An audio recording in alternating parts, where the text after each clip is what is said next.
Hello बच्चों, आप सभी का फिजिक्स चूरमा पे स्वागत है, जहां पे कंसेप्ट है इतना सिंपल जितना कि चूरमा। बच्चों, हम 12th क्लास का जो इलेक्ट्रोस्टैटिक पढ़ रहे थे, 2 लेक्चर हो चुके हैं। उसमें हमने बात की चार्ज और उसके प्रॉपर्टीज की, जिसमें हमने ये भी पढ़ा कि चार्ज किस तरह से ट्रांसफर होता है। तो बच्चों, आज का जो लेक्चर है, आज का जो सेशन होने वाला है, इसके अंदर हम पढ़ेंगे Coulomb's law of electrostatics, Coulomb's law of electrostatics, ये पढ़ेंगे। एक हम इसके अंदर पढ़ने वाले हैं सुपरपोजिशन प्रिंसिपल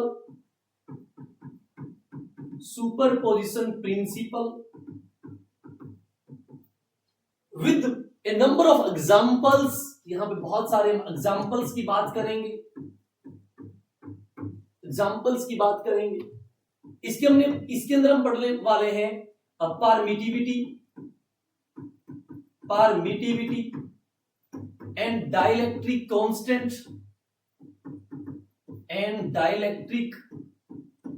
कांस्टेंट के बारे में बात करने वाले हैं। और बच्चों, इसके अंदर हम बात करने वाले हैं SHM of the charge particle.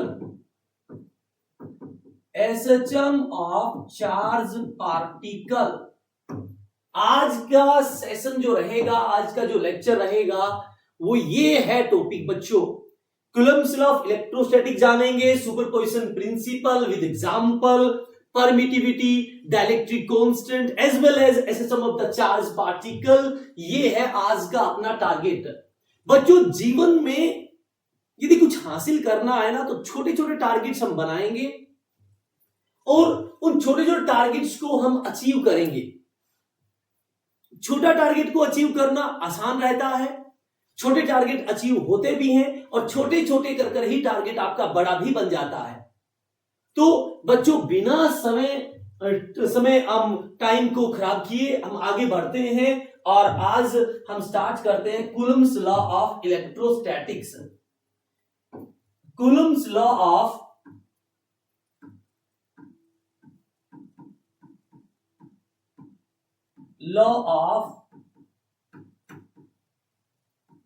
Electrostatics. बच्चों, हमने लास्ट लेक्चर में देख लिया कि चार्ज एक इंटेंजिबल प्रॉपर्टी है, और कम से कम जो चार्ज होता है वो 1.6 इंटू 10⁻⁹ कूलम होता है। किसी बॉडी के ऊपर चार्ज जो होता है वो इलेक्ट्रॉन्स का या तो एक्सेस के कारण या इलेक्ट्रॉन की डेफिशिएंसी के कारण होता है।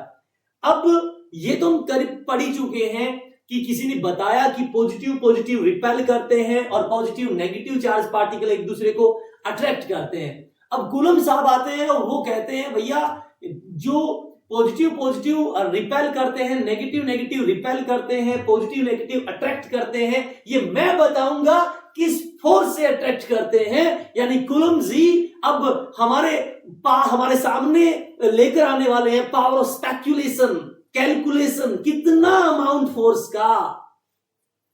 ये तो पता लग गया कि फोर्स लगता है, और कूलम साहब कहते हैं मैं बताऊंगा ये कितना लगता है और ये कैसे कैलकुलेट होता है। तो बच्चों, सबसे पहले कूलम्स लॉ ऑफ इलेक्ट्रोस्टैटिक्स कहता है कि मेरा जो लॉ है, मेरा जो फॉर्मूला है, आप we use this law to calculate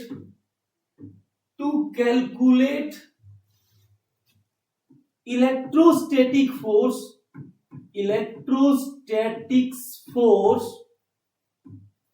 between two charge particle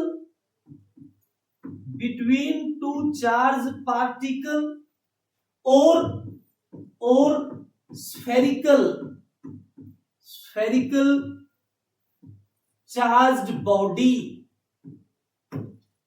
ये कहता है कि कूलम्स लॉ ऑफ इलेक्ट्रोस्टैटिक्स, इस लॉ को आप यूज कर सकते हो फोर्स निकालने के लिए दो चार्ज पार्टिकल के बीच में बच्चों, और क्या नाम है, दो स्फेरिकल चार्ज के बीच में। मतलब स्फेरिकल चार्ज को आप पॉइंट चार्ज की तरह भी बांध सकते हो बच्चों। स्फेरिकल, जिस तरह से न्यूटन ने कहा था कि न्यूटन लॉ ऑफ ग्रेविटेशन जो है ओनली पॉइंट मास बॉडी के लिए वैलिड है, एज वेल एज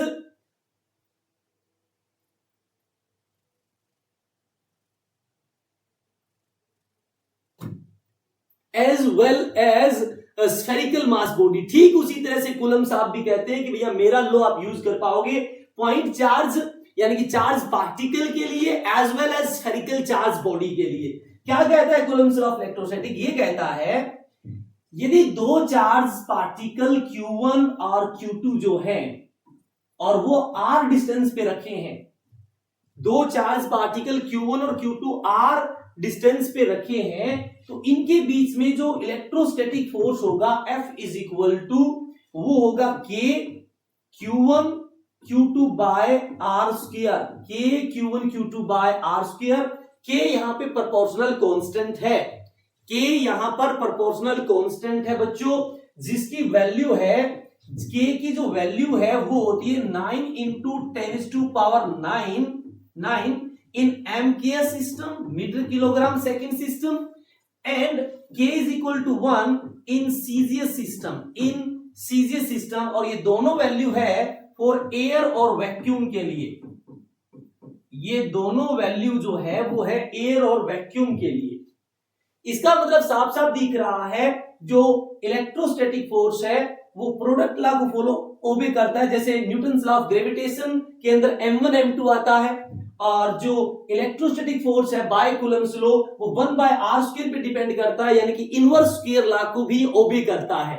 ये इनवर्स स्क्वायर लॉ को भी बच्चों ओबे करता है। तो F इज इक्वल टू आया K Q1 Q2 by r²।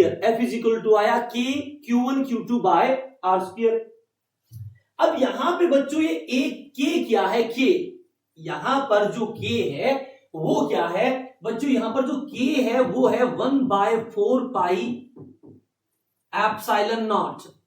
यहां पर जो K है बच्चों 1/4 पाई एप्सिलॉन नॉट, इसे बोलते हैं epsilon naught is known as absolute permittivity. Absolute permittivity जो यहां पर एप्सिलॉन नॉट है ये है एब्सोल्यूट परमिटिविटी। ये एब्सोल्यूट वर्ड जो लगा है ये लगा है एयर और वैक्यूम के लिए। परमिटिविटी का क्या मीनिंग है, क्या सिग्निफिकेंस है, वो मैं भी आपको बताऊंगा। अभी मैं आपको बच्चों बताऊंगा कि यानी कि जब भी आपको बोले कि ये चार्ज पार्टिकल है, ये चार्ज पार्टिकल है, इनके बीच में गैप है r, और आप इनके बीच में इलेक्ट्रोस्टैटिक फोर्स बताइए, तो बच्चों आप लगा दोगे F is equal to K Q1 Q2 by r², यानी कि ये डिस्टेंस के स्क्वायर के इनवर्सली प्रोपोर्शनल है और चार्ज के प्रोडक्ट के डायरेक्टली प्रोपोर्शनल है। मतलब चार्ज बढ़ेगा तो बच्चों फोर्स भी बढ़ेगा, और डिस्टेंस बढ़ेगी तो इलेक्ट्रोस्टैटिक जो फोर्स है बच्चों कमजोर होता जाएगा, कम होता जाएगा। यानी r बढ़ेगा तो 1/r² है, तो इसका मतलब आपका फोर्स कम हो जाएगा, और Q1 Q2 चार्ज बढ़ेगा तो फोर्स स्ट्रॉन्ग हो जाएगा।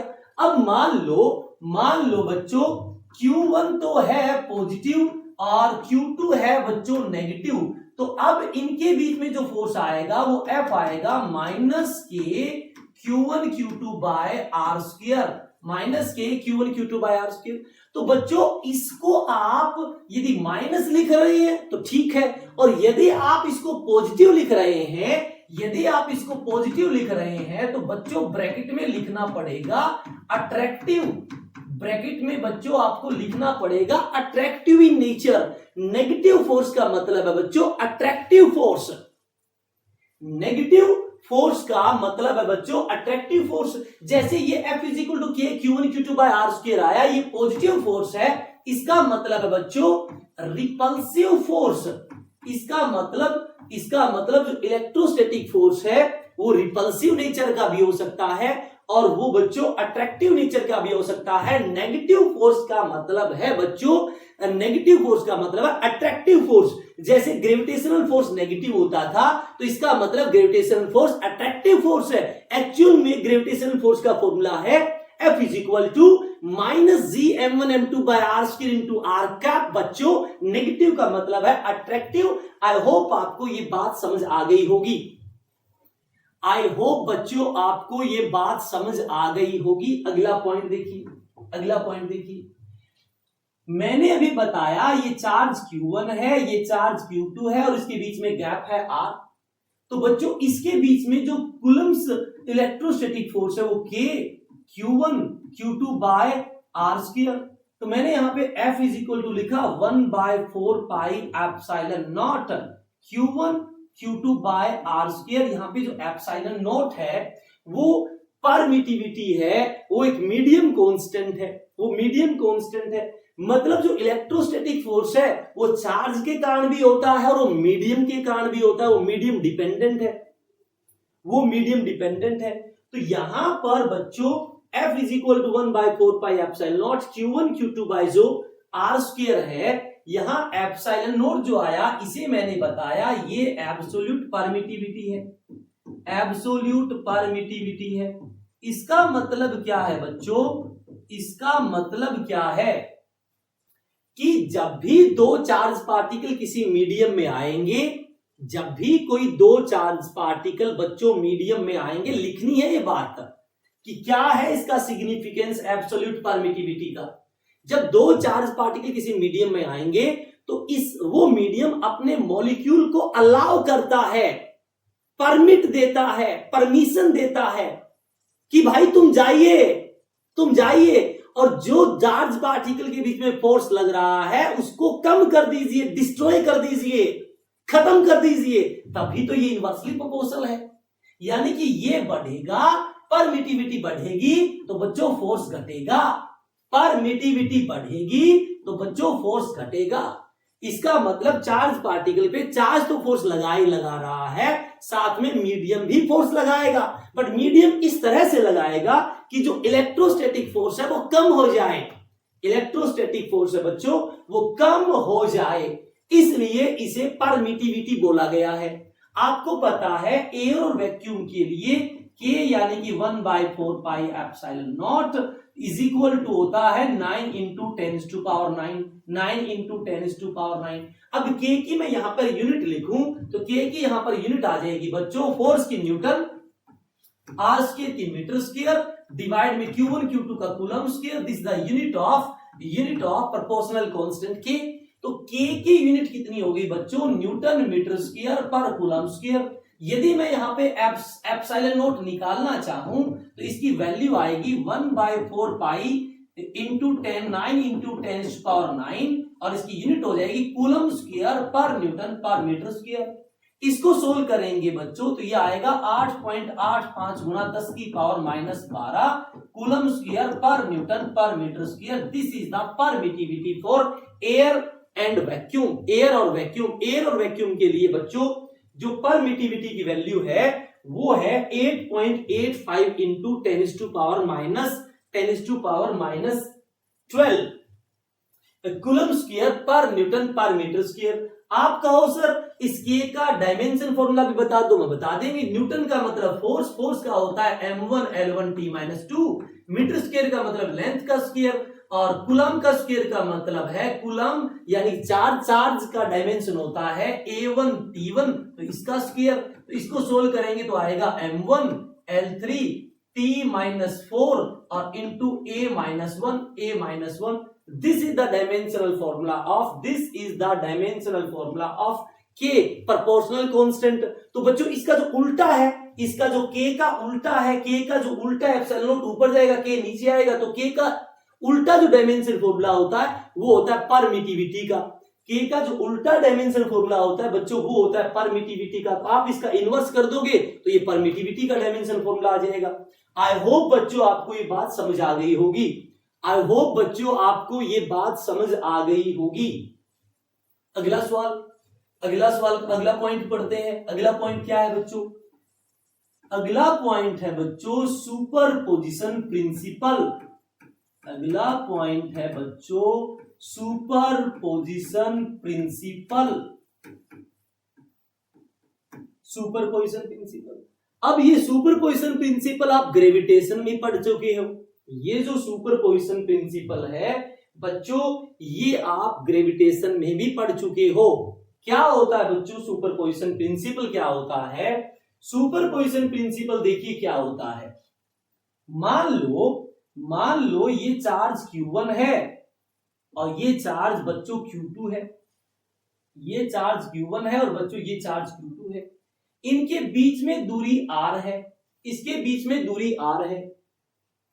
अब मैं आपको ये कहूं, ये एयर में रखे हैं, इनके ऊपर, इसके Q1 के ऊपर force on Q1 by Q2 बताइए। तो मैं लिखूंगा 1/4 pi epsilon naught Q1 Q2 by R square. अब बच्चों मैं आपको कहूं कि इस Q1 को मैंने संदूक में रख दिया, और इनके बीच में दूरी वही है R। अब मैं पूछूं कि बताइए फोर्स ऑन Q1 कितना है बाय Q2, तो force on Q1 by Q2 बच्चों अब भी वही लगेगा, 1/4 pi epsilon naught Q1 Q2 by R square. बच्चों अब मैं आपको ये कहूं कि मैंने इस Q1 को पानी में डुबो दिया, गैप अब भी R है और ये चार्ज Q2 है। अब मैं आपसे पूछूं फोर्स ऑन Q1 बताइए बाय Q2 ओनली, तो बच्चों अब भी आपका आंसर आएगा 1/4 pi epsilon naught Q1 Q2 by R square. यानी किसी चार्ज का फोर्स किसी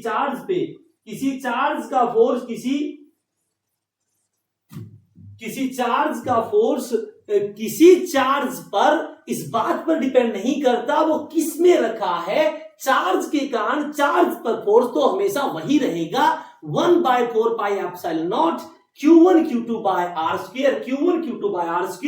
This is the first point of superposition principle of electrostatics. बच्चों आई होप आपको ये बात समझ आ गई होगी। जब तक आपसे कोई ये पूछे what is the force on Q1 by Q2, हमेशा आप बोलोगे 1/4 pi epsilon naught Q1 Q2 by R square, चाहे वो कहीं भी रखे हैं। यदि गैप R है, चार्ज Q1 Q2 है, तो दुनिया के किसी कोने में रख दीजिए, चार्ज के कारण दूसरे चार्ज पे फोर्स इतना ही होता है, चार्ज के कारण दूसरे चार्ज पे फोर्स बच्चों इतना ही होता है। आई होप आपको ये बात समझ आ गई होगी। आई होप आपको बच्चों ये बात समझ आ गई होगी। अगला पॉइंट सुपरपोजिशन प्रिंसिपल का अगला पॉइंट बच्चों क्या कहता है, देखिए मैं आपको कहूं कि ये चार्ज Q1 है और ये चार्ज Q2 है, इनके बीच में गैप R है। मैंने कहा इनके बीच में आपने एक और चार्ज रख दिया Q3, एक और चार्ज पार्टिकल रख दिया मैंने Q3। अब मैं आपसे पूछूं find force on Q1 by Q2 बताइए। तो बच्चों अब भी मेरा आंसर वही होगा 1/4 pi epsilon naught Q1 Q2 by R square, 1/4 pi epsilon naught Q1 Q2 by R square. I hope आपको ये बात समझ आ गई होगी।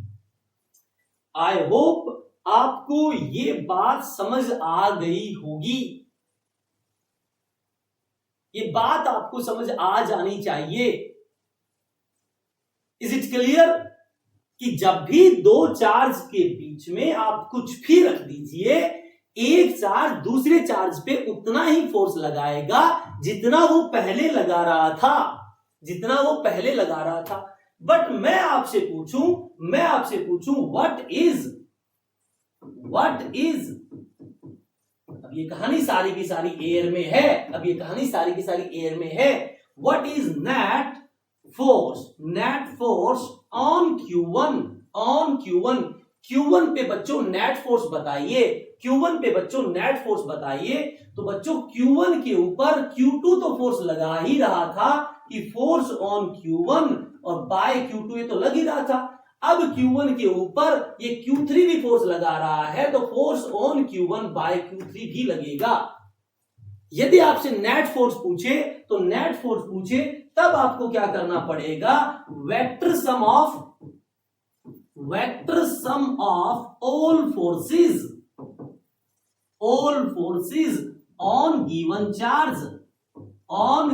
चार्ज जिस चार्ज पे आपसे बच्चों फोर्स पूछा है, नेट फोर्स पूछा है, इसके लिए आपको वो सारे फोर्स ढूंढने पड़ेंगे जो उस चार्ज पे लग रहे थे, और उनको आप डायरेक्ट ऐड नहीं करना, उनको वेक्टर की हेल्प से ऐड करना है, उनको वेक्टर की हेल्प से ऐड करना है बच्चों। इसी को बोलते हैं सुपरपोजिशन प्रिंसिपल ऑफ इलेक्ट्रोस्टैटिक्स।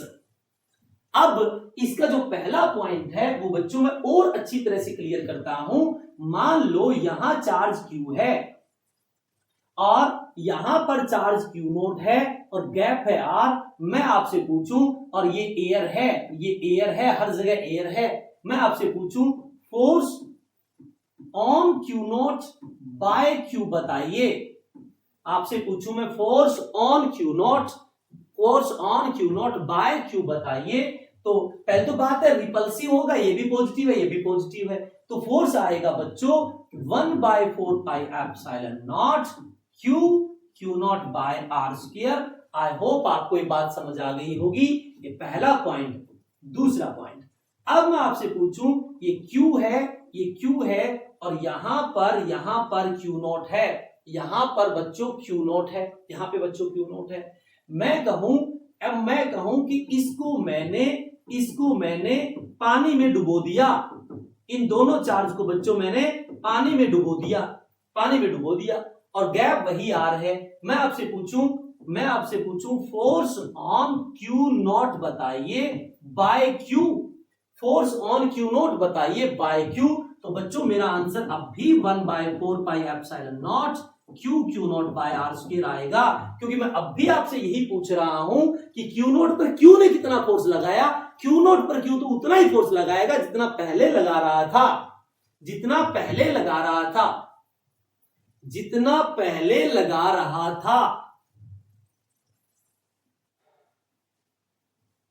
इसके बाद और देखते हैं अब और आगे क्या कहानी है। अब बच्चों मैं आपसे पूछूं ये Q है और ये Q0 है, और आपने इसको रख दिया एक मीडियम में मतलब पानी में या किसी और मीडियम में R में। अब मैं आपसे नेट फोर्स पूछूं तो मीडियम में नेट फोर्स होगा 1/4π, यहां आएगा एप्सिलॉन m, मतलब permittivity of medium Q0 divide में R स्क्वायर, Q0 डिवाइड में R स्क्वायर। ये नेट फोर्स है दोनों के बीच में, या किसी एक पर नेट फोर्स। और एयर और वैक्यूम में नेट फोर्स है 1/4πε0 Q0 बाय R स्क्वायर। ये एयर और वैक्यूम में है, ये मीडियम में है। अब बच्चों मैं आपसे पूछूं F0 बाय FM बताइए, तो आप जब इसको भाग दोगे तो ये आएगा एप्सिलॉन m डिवाइड में एप्सिलॉन नॉट। बच्चों इसे बोलते हैं रिलेटिव परमिटिविटी F0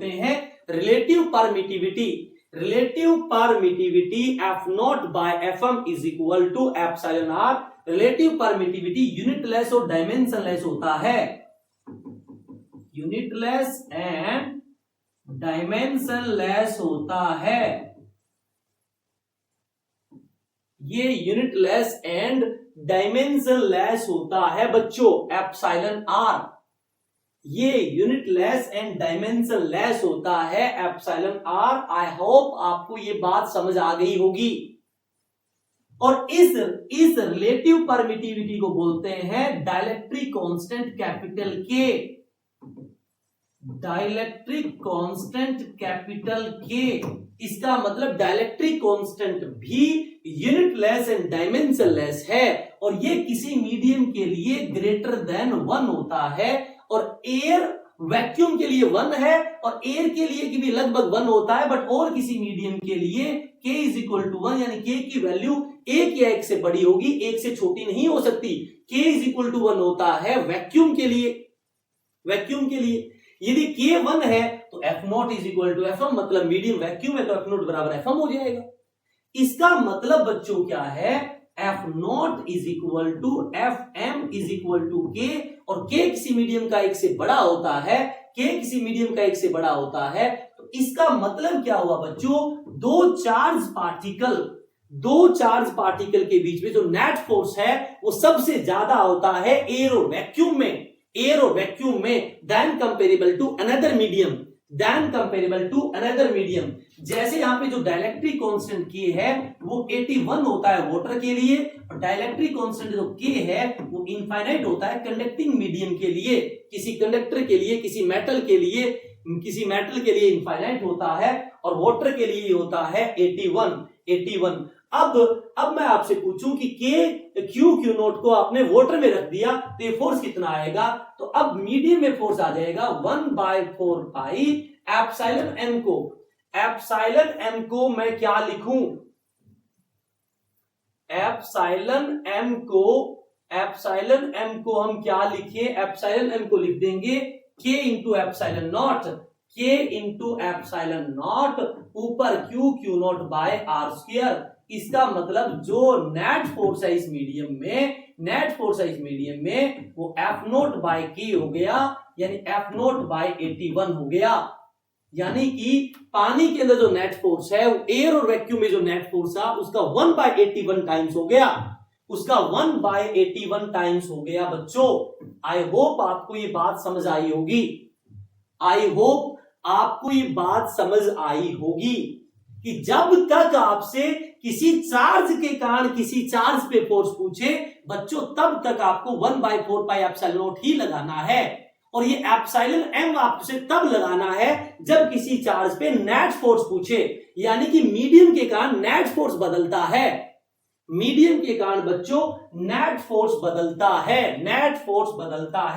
आई होप आपको ये बात समझ आ गई होगी। अगला पॉइंट अब बच्चों क्या है, मान लो ये Q1 है और ये बच्चों Q2 है, मैं आपसे पूछूं force on Q2 bye Q1 यानी कि FQ2Q1 का मतलब है force on Q2 bye Q1। तो Q2 पे पूछा है तो मान लेते हैं गैप R है, और जहां से पूछा है, जहां जिसके ऊपर पूछा है ये इसका पोजीशन वेक्टर R है, बच्चों R है। तो इसका जो फोर्स आया वो आया Q1 Q2 डिवाइड में R स्क्वायर, और Q1 Q2 को रिपेल करेगा तो फोर्स इस दिशा में लगेगा, तो यहां पे मैं लगा दूंगा R कैप। ये मैंने पोजीशन वेक्टर ऐसे मान लिया। अब मैं आपसे पूछूं कि फोर्स बताइए ऑन Q1 बाय Q2, तो ये फोर्स तो Q2 पर है Q1 के कारण, और ये फोर्स होगा Q1 पर Q2 के कारण। अब की बार जो फोर्स लग रहा है वो तो R के अपोजिट लग रहा है, तो ये आएगा Q1 Q2 by R square into minus का R कैप। इसका मतलब मुझे साफ साफ दिख रहा है FQ1 Q2 is equal to minus FQ2 Q1। इसका मतलब एक चार्ज पर जितना फोर्स लगाता है दूसरे चार्ज पर, दूसरा चार्ज भी उस पर उतना ही फोर्स लगाएगा अपोजिट डायरेक्शन में। मतलब एक खींचेगा तो मैं भी खींचूंगा, और एक धक्का देगा तो मैं भी धक्का दूंगा। इसी को बोलते हैं न्यूटन थर्ड लॉ। इसका मतलब न्यूटन थर्ड लॉ को ओबे करता है कूलम्ब्स लॉ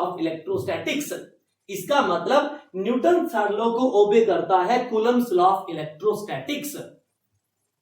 अब हम सुपरपोजिशन प्रिंसिपल के ऊपर किसी चार्ज पार्टिकल के ऊपर किसी बाकी सभी चार्ज पार्टिकल के कारण नेट फोर्स निकालेंगे, और सारा का सारा जो मीडियम होगा वो एयर और वैक्यूम होगा। तो हम कुछ सवाल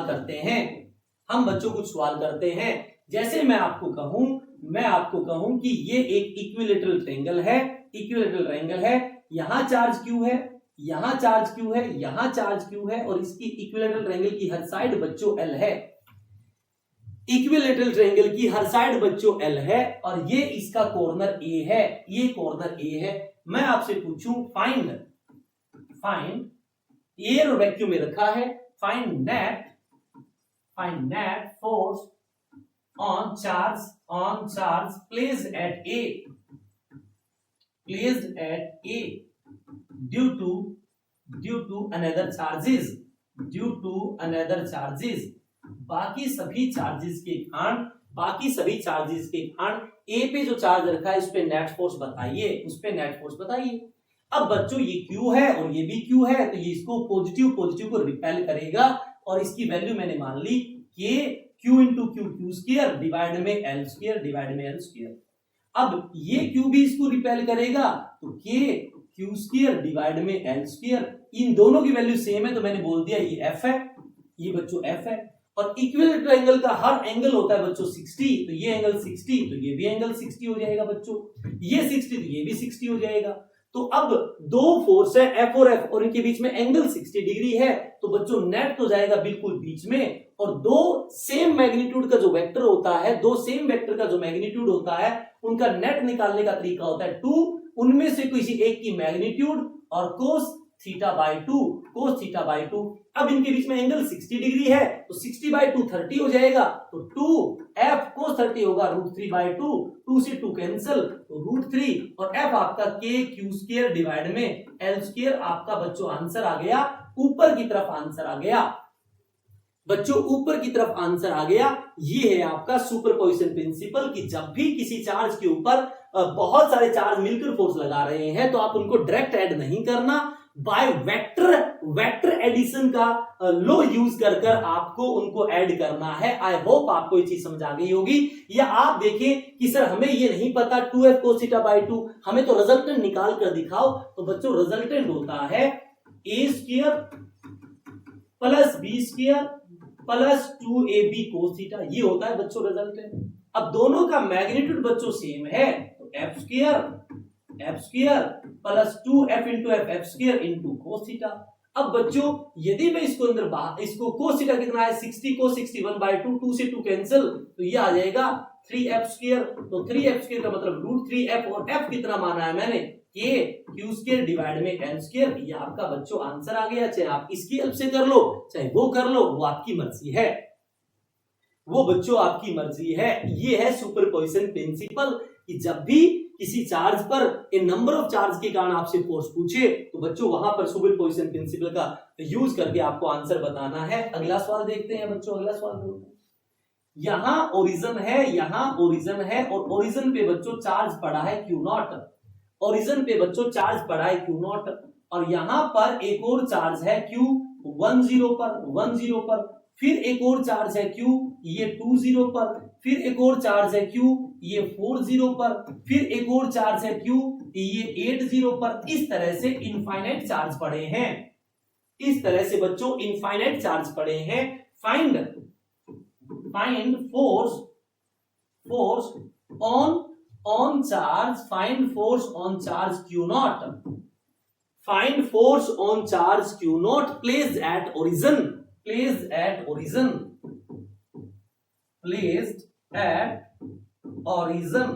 तो जो ओरिजिन पे रखा है उसके ऊपर बच्चों नेट फोर्स बताइए, उस पे नेट फोर्स बताइए। अब देखिए Q0 को ये Q इस साइड रिपेल करेगा, किससे? के Q0 Q डिवाइड में दूरी आपकी 1 है तो 1 का स्क्वायर 1, फिर ये Q भी इसको रिपेल करेगा तो इसी साइड लगेगा, तो दोनों की डायरेक्शन सेम है तो ऐड कर दूंगा के Q0 डिवाइड में 2 मीटर पे तो 2 का स्क्वायर 4, फिर के Q0 क्योंकि ये भी Q है ये Q0 है, और 4 का स्क्वायर बच्चों 16, फिर के Q0 डिवाइड में 8 का स्क्वायर 64, सो ऑन ये जाएंगे इंफिनिटी तक, ये बच्चों जाएंगे इंफिनिटी तक। अब मुझे साफ साफ दिख रहा है के Q0 कॉमन ले ले, 1 plus 1/4 plus 1/16 so on up to infinite. बच्चों हर आगे वाली टर्म को पीछे वाली टर्म से भाग दोगे तो 1/4 आएगा, ये 1/16 को 1/4 से भाग दोगे तो 1/4 आएगा, तो ये एक जीपी है, जिसका कॉमन रेशियो 1/4 है, और जिसका कॉमन रेशियो 1/4 है, ये के क्यू क्यू नॉट ऐसी जीपी जिसका कॉमन रेशियो 1 से छोटा हो, तो इनफाइनाइट टर्म का सम निकालने का फॉर्मूला होता है फर्स्ट टर्म डिवाइड में 1 माइनस कॉमन रेशियो यानी कि 1 माइनस आर। तो बच्चों के Q not a first term आपका 1 है, 1 डिवाइड में 1 माइनस आर आपका कॉमन रेशियो 1/4 है, तो 1 माइनस 1/4 कितना हो जाएगा 3/4 जब इनको पलटेंगे तो 3/4 हो जाएगा 4/3 के क्यू क्यू नॉट आपका answer. This is the net force, this is the net force. I hope आपको बच्चों ये ज्योमेट्रिक प्रोग्रेशन से रिलेटेड आपका ये इलेक्ट्रोस्टैटिक का सवाल आपको समझ आ गया होगा। इलेक्ट्रोस्टैटिक का सवाल बच्चों आपको ये समझ आ गया होगा और ये आपकी बहुत हेल्प भी करेगा। ये सवाल आपके आगे जब भी हम इलेक्ट्रिक फील्ड पढ़ेंगे या कुछ और पढ़ेंगे तो आपके लिए बहुत हेल्पफुल होंगे। आप इसको पॉज करके देखें। बच्चों यदि आपको चीजें समझ आ रही है तो एक बार आप अपने दोस्तों के साथ चैनल को शेयर जरूर करें, फिजिक्स चोरमा को आप सब्सक्राइब करें, बेल आइकन दबाएं ताकि सारी की सारी वीडियोस आपके साथ सामने पहुंचे, ताकि हम भी मोटिवेट हो आपको पढ़ाने के लिए कि हाँ बच्चा सुन रहा है, देख रहा है मुझे। अगला पॉइंट देखिए बच्चों क्या है। अब मान लो ये चार्ज Q है और यहां पर ये चार्ज Q है, इनके बीच में दूरी 2L है, ये इसका मिड पॉइंट है, ये भी L है, ये भी L है। बच्चों मैंने क्या किया, इसके यहां पर एक चार्ज रख दिया Q0, इसके यहां पर एक चार्ज रख दिया Q0 चार्ज रख दिया। ये Q इस Q0 को रिपेल करेगा किससे? Q0 डिवाइड में L2 और ये Q इस Q0 को रिपेल करेगा किससे? Q0 डिवाइड में L2। अब एक दूसरे को कैंसिल कर देंगे तो नेट फोर्स कितना आया? 0। यानी कि दो इक्वल चार्ज के बिल्कुल बीच में किसी भी चार्ज के ऊपर जो F नेट होगा वो 0 होगा, और जहां F नेट 0 होता है बच्चों उसे बोलते हैं मीन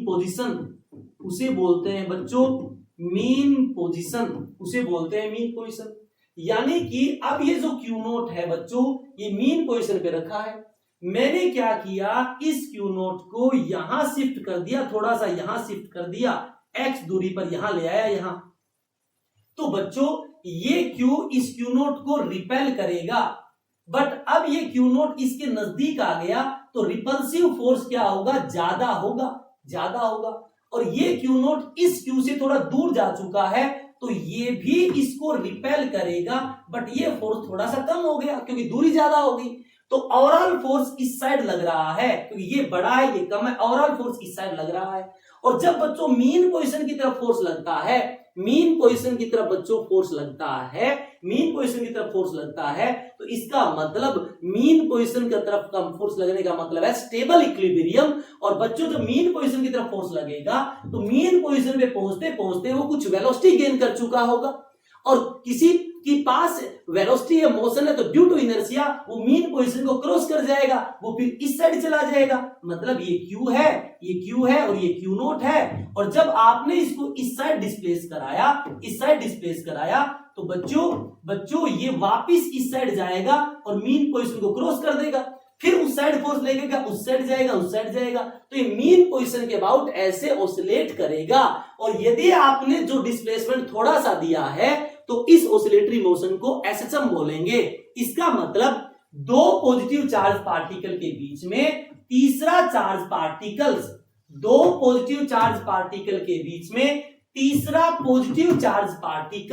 x एक्सिस के अलोंग SHM करता है। x एक्सिस के अलोंग बच्चों SHM करता है, सिंपल हार्मोनिक मोशन करता है।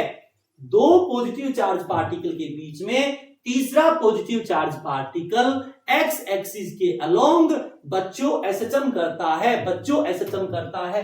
अब मान लो कि ये एक पॉजिटिव चार्ज है, ये इसका मिड पॉइंट है, यहां पर Q0 है और नेगेटिव माइनस Q0 है। आपको पता है ये मीन पोजीशन है, मैंने इसको ऊपर की तरफ डिस्प्लेस करा दिया, थोड़ी सी डिस्टेंस मैंने यहां रख दिया -Q0। अब ये Q इसको इस साइड अट्रैक्ट करेगा और ये Q इस साइड अट्रैक्ट करेगा, तो बच्चों नेट फोर्स लगेगा मीन पोजीशन की तरफ। इसका मतलब दो पॉजिटिव चार्ज पार्टिकल के बीच में तीसरा नेगेटिव चार्ज y एक्सिस के अलोंग SHM करता है। तो दो पॉजिटिव के बीच में तीसरा तीसरा पॉजिटिव एक्स एक्सिस के लॉन्ग एसेसन करता है और दो पॉजिटिव के बीच में जो तीसरा नेगेटिव है वाई एक्सिस के लॉन्ग एसेसन करता है। अब इस एसेसन का टाइम पीरियड कितना होगा, अब इस एसेसन का बच्चों टाइम पीरियड कितना होगा, ये सब बातें हम जानेंगे अगले लेक्चर में। तब तक आप पढ़ते रहिए, तब तक आप पढ़ते रहिए। कोई भी डाउट है कमेंट कीजिए ताकि मैं आपको समझा पाऊं, आपको बता पाऊं। यदि ये बच्चों बात क्लियर हुई तो आज का मैं आपको होमवर्क दे रहा हूं। एक चार्ज Q है और ये R दूरी पर एक चार्ज Q नॉट है। ये एयर में है। अब इनके इस Q नॉट पर Q ने जो फोर्स लगाया वो F लगाया। अब नेट जो फोर्स है F net on Q not ये F है एयर में। अब मैं कहूं कि ये Q है और ये डिस्टेंस R है और मैंने Q नॉट को इस हिस्से को पानी में डाल दिया, इस हिस्से को पानी में डुबो दिया जिसका डाइलेक्ट्रिक कांस्टेंट कितना है 81 है। अब बताइए F net on Q not क्या होगा। आप कमेंट जरूर करें। पहले पूरे के पूरे दोनों एयर में थे, अब Q नॉट को मैंने सिर्फ पानी में रखा है, Q पानी में नहीं है। अब F नेट बताइए Q नॉट के ऊपर, कमेंट जरूर करें। तब तक बच्चों पढ़ते रहें। टाटा बाय बाय।